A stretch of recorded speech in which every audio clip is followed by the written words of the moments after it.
एक 17 साल की लड़की जो नीट की प्रिपरेशन करने के लिए कोटा गई थी, लेकिन वहाँ के माहौल की वजह से वो लड़की डिप्रेशन में चली गई। वो लड़की इतनी ज्यादा डिप्रेस हो चुकी थी कि उसे मरने के अलावा और कोई भी रास्ता नहीं दिखाई दे रहा था। और एक दिन जब वो सुसाइड करने ही वाली थी, तभी अचानक उसके किसी रिश्तेदार का फोन आ गया और वो इस वजह से बच गई क्योंकि उसने अपनी सारी बात फोन पर बता दी। उसके पेरेंट्स को जैसे ही उसकी जानकारी मिली, वो तुरंत उसे कोटा लेने पहुंच गए। घर आने के बाद उस लड़की ने जो बातें बताई वो चौंका देने वाली थी। अगर हम आज से 50 साल पीछे जाएं तो डिप्रेशन, एंग्जाइटी और स्ट्रेस जैसे शब्द हमें सुनने को नहीं मिलते थे, लेकिन पिछले कुछ सालों में ये दुनिया बहुत ज्यादा बदल चुकी है और इसीलिए आज जो डिप्रेशन वर्ड है आजकल बहुत कॉमन हो गया है। छोटे छोटे बच्चे भी कह रहे हैं कि मैं डिप्रेस हूं। तो अपना चेहरा अपने को पसंद नहीं आता और अपना जीवन अपने को पसंद नहीं आता और अपने अंदर से मन कहने लगता है नष्ट कर दो इस शरीर को। फिर वो जो आगे की लीलाएं होती है, अच्छा ऐसा हुआ। कभी दादी संभाल लेती थी, कभी दादा संभाल लेते थे, कभी नाना, कभी चाचा, चाची, भाभी, भाई।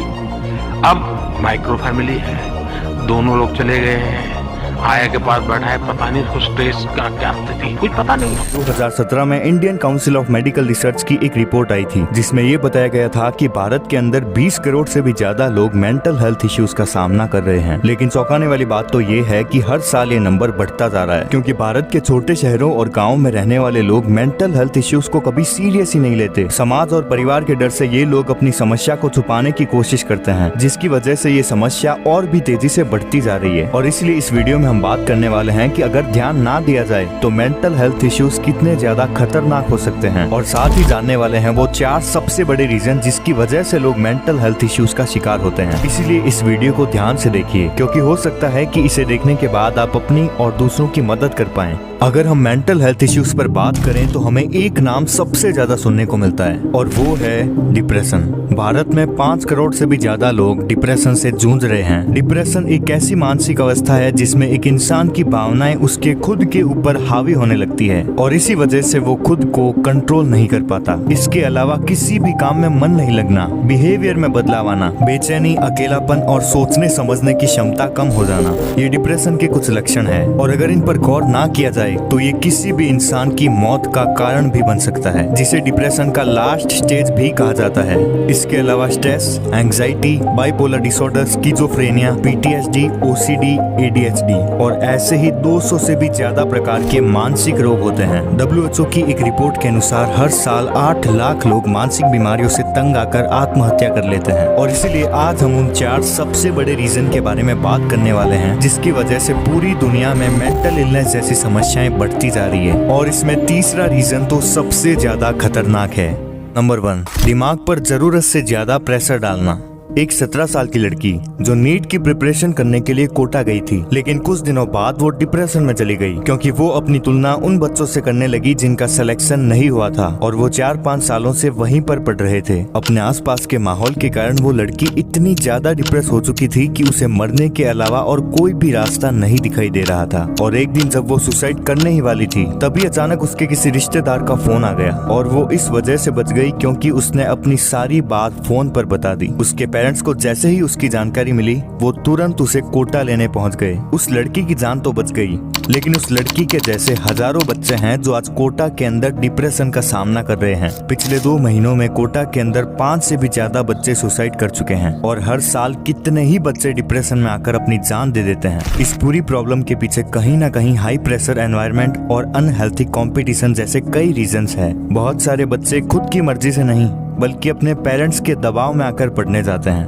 पेरेंट्स अपनी जमीन बेचकर, लोन लेकर अपने बच्चे को इस उम्मीद से पढ़ने भेजते हैं कि एक दिन हमारा बच्चा डॉक्टर या इंजीनियर बनकर हमारा नाम रोशन करेगा। लेकिन जब बच्चा उनकी उम्मीदों पर खरा नहीं उतर पाता है तो वो अपने पेरेंट्स को ये नहीं बता पाता कि उससे नहीं होगा, क्योंकि उसके माता पिता ने उस पर इतने पैसे लगाकर उसे पढ़ने भेजा है। इसीलिए लौटकर वो घर नहीं जा सकता। परिवार, समाज और आसपास के माहौल के डर से वो लड़का घबरा जाता है और उसके सारे रास्ते बंद हो जाते हैं और अंत में उसे मरने के अलावा और कोई भी रास्ता नहीं दिखाई देता।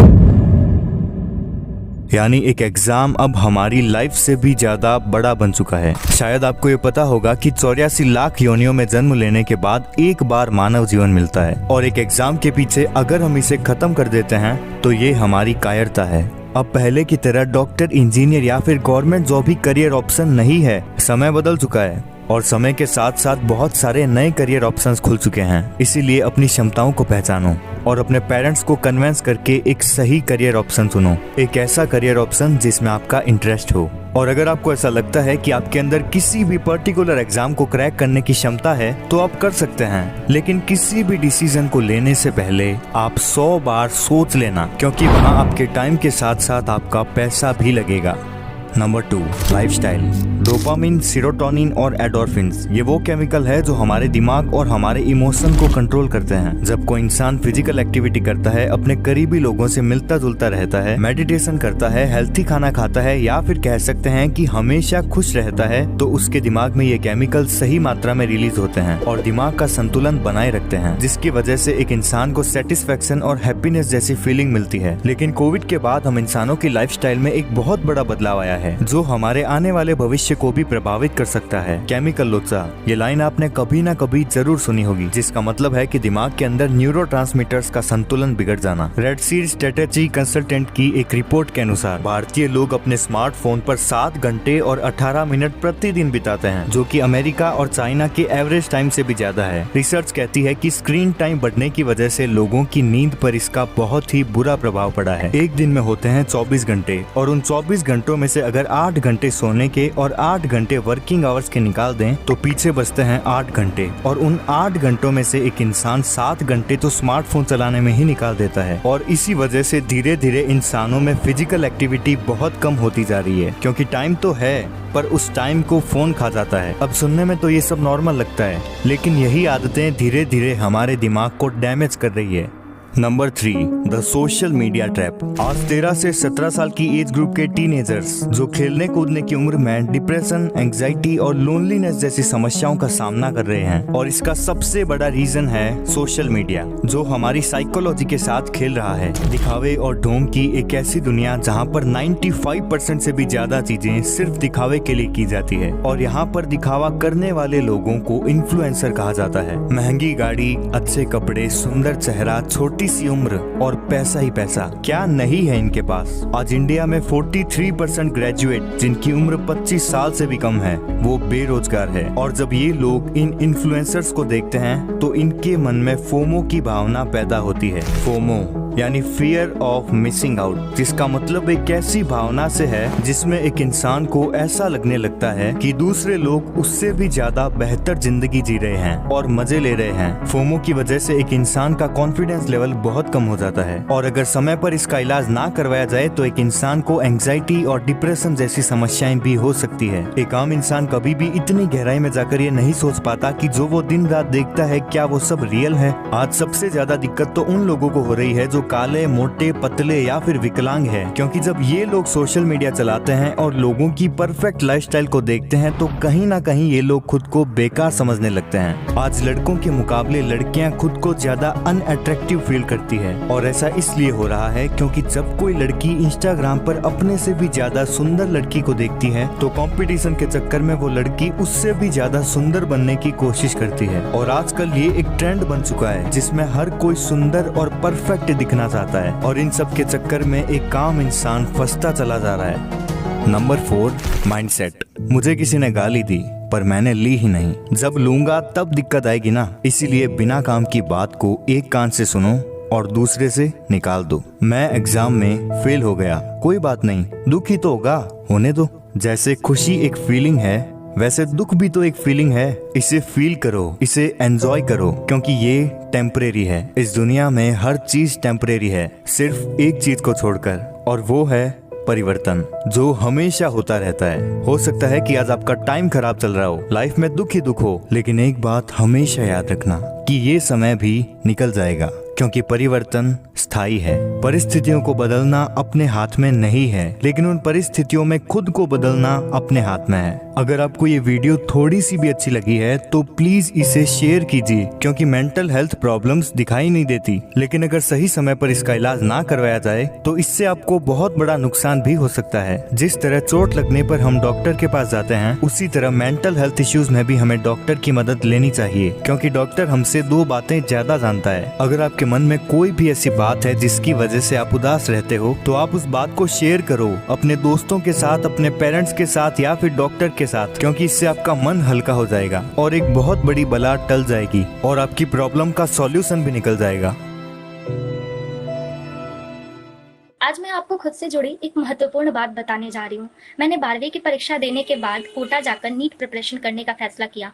गई तो मैं ये सोचकर थी कि मैं जाकर मन लगाकर पढ़ूंगी, अपने आसपास किसी भी चीज़ के डिस्ट्रैक्शन को नहीं रखूंगी, और मैंने ऐसा किया भी।